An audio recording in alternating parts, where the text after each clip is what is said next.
So I wanted to start off this episode by talking about the two different types of investing, one being a top-down style and one being a bottom-up style.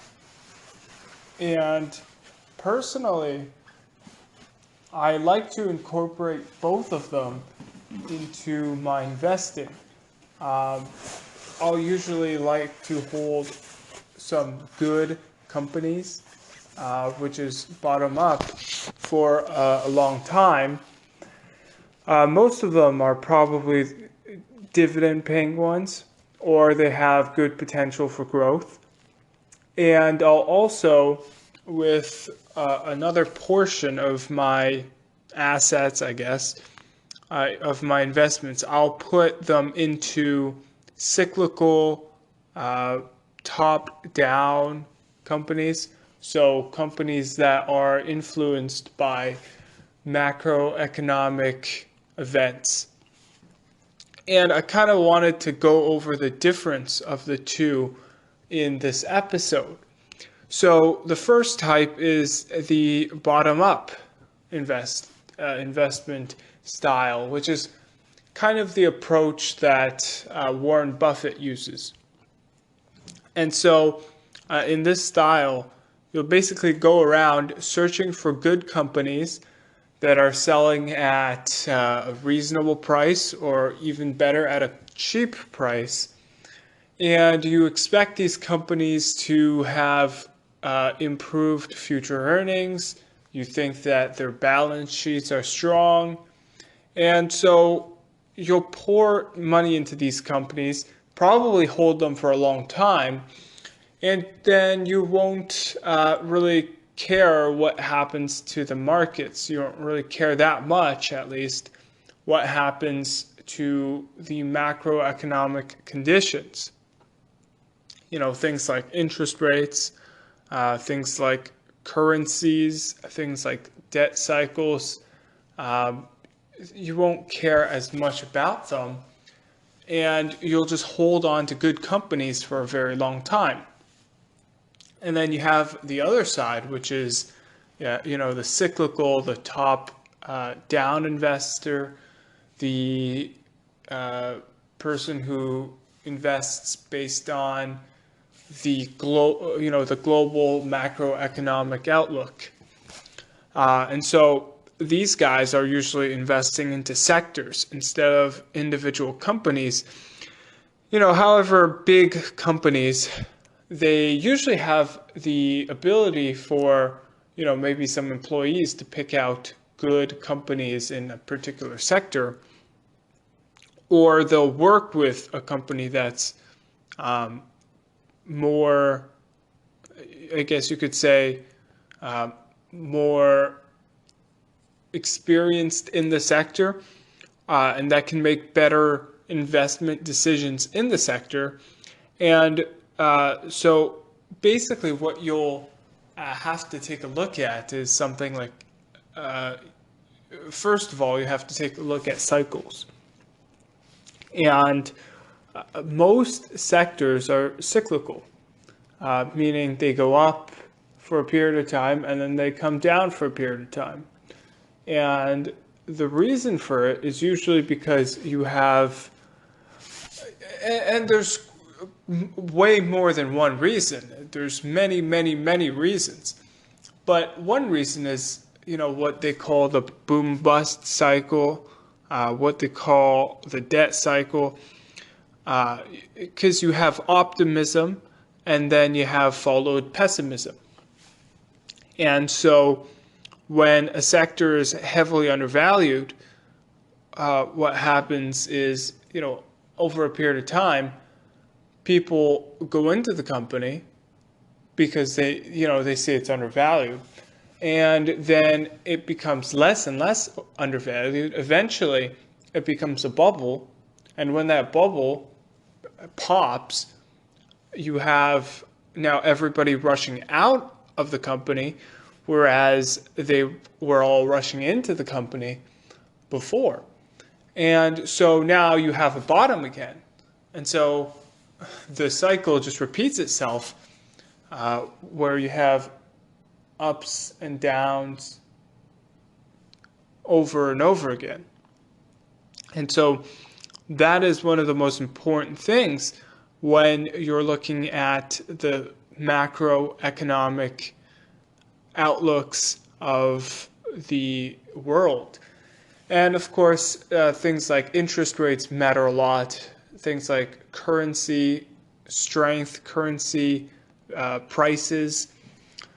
Because usually when you have high interest rates, the equities usually don't do as well.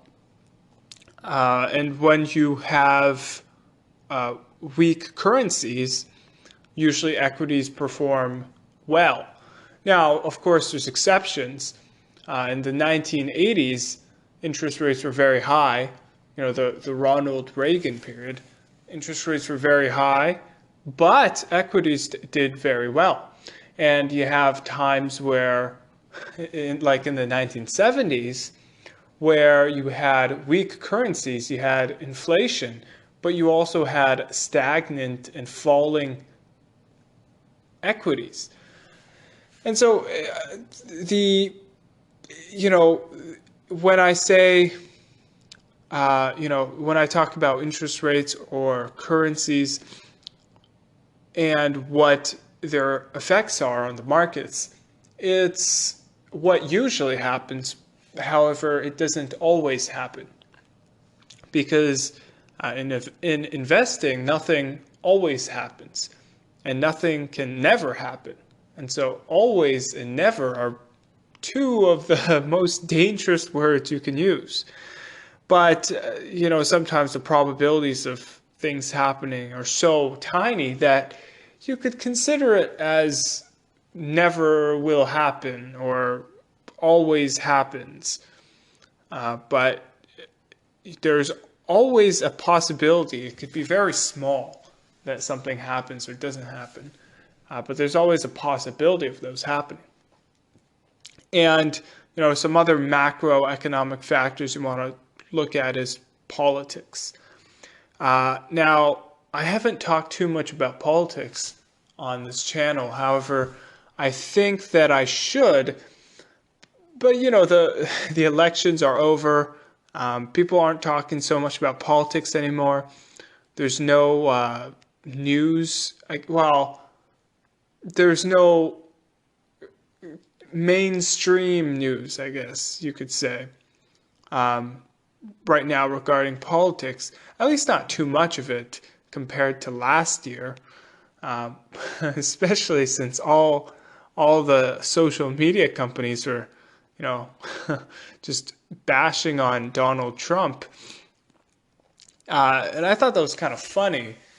But now Biden is kind of silent, and the media isn't talking too much about Biden.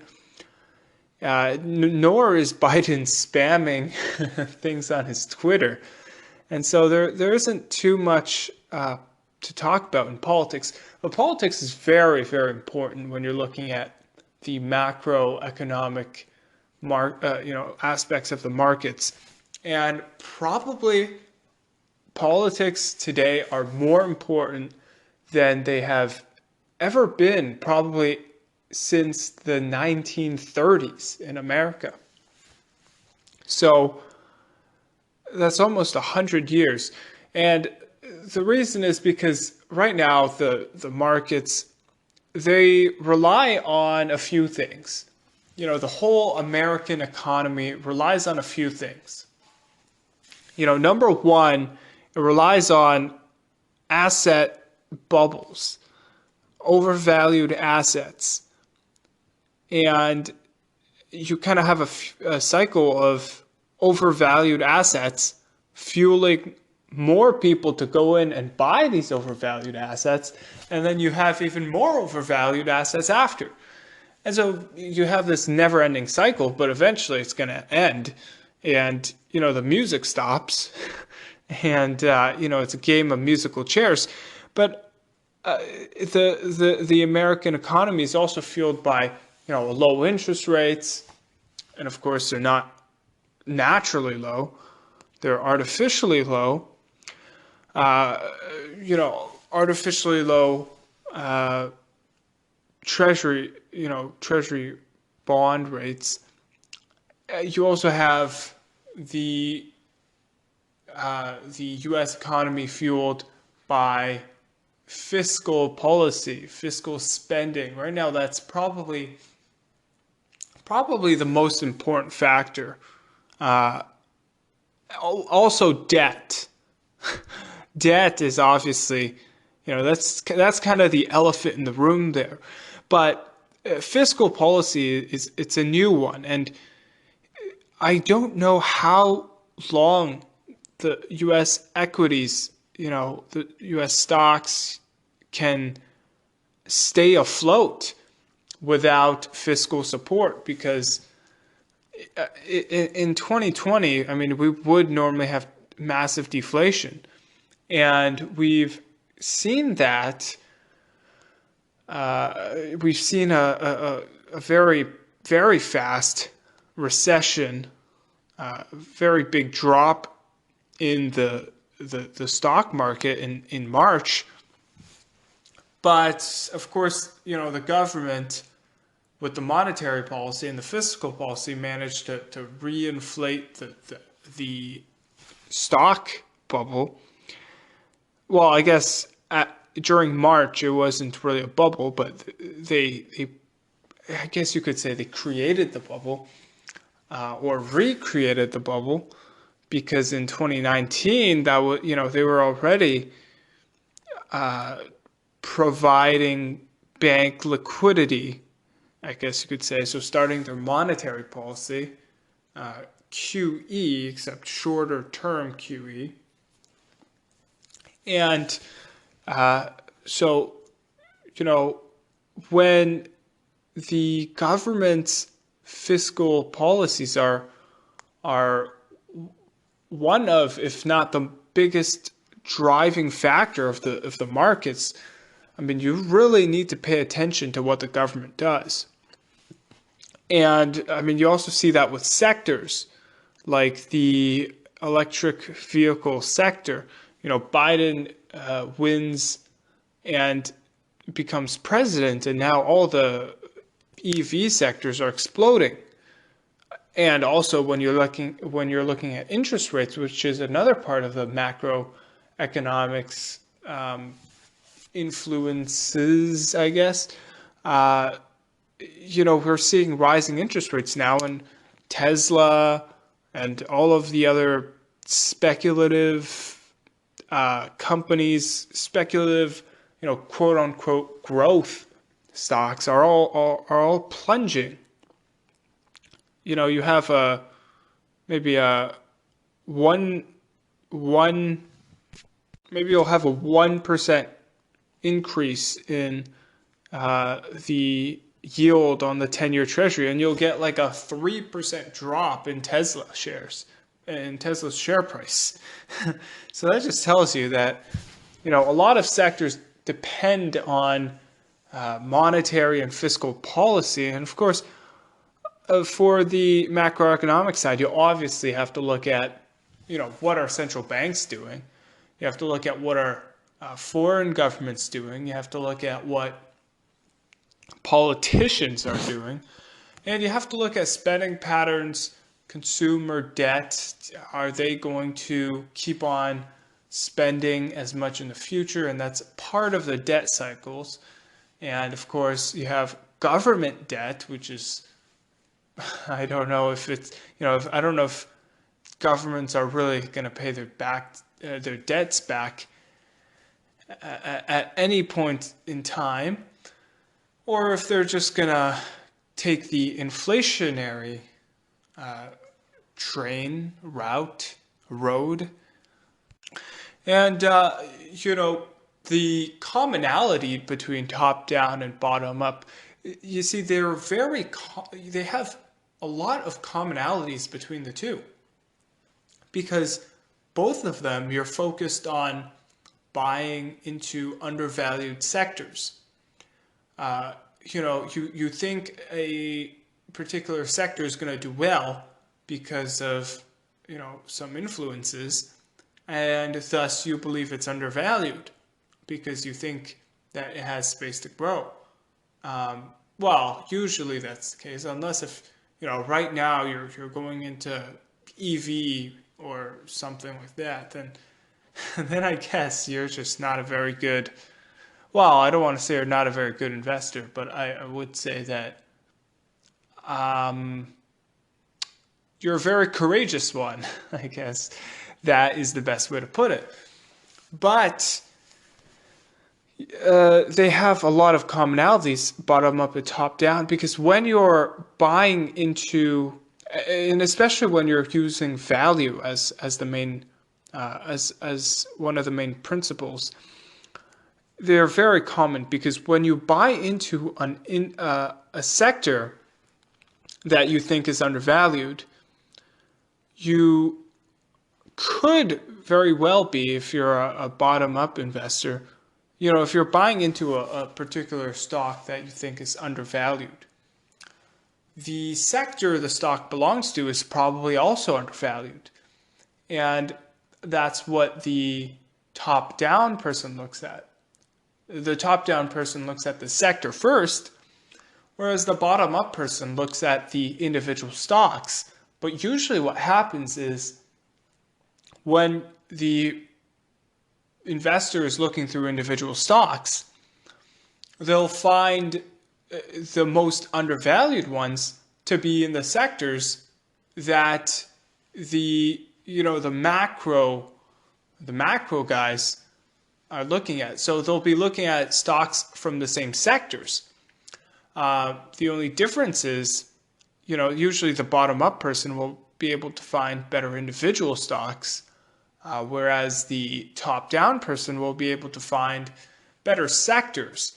And of course, when you're dealing with sectors, you could take advantage of going the way up and possibly shorting the downfall of the sector.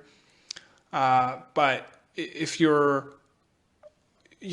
focusing on buying undervalued companies, you have a much bigger safety net than you would if you're just jumping from sector to sector, because you don't know when a sector is going up and you don't know when a sector is going down.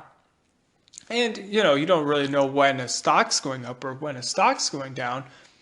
But when you're doing sector, when you're jumping from sector to sector, your timing matters more than when you're buying and holding a stock. And the reason is because you're essentially going to miss out on returns that you would earn if you jumped from sector to sector correctly. Whereas you're probably going to lose money for the first few years. And then you're probably going to make your money back, usually more money. But it's very difficult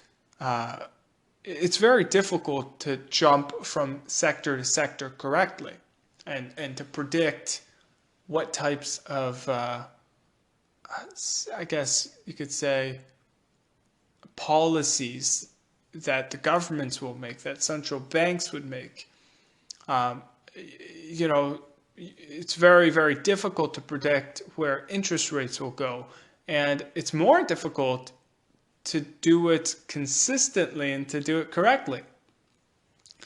And to sum it up, I want to say that usually the best investors use a mixture of the two.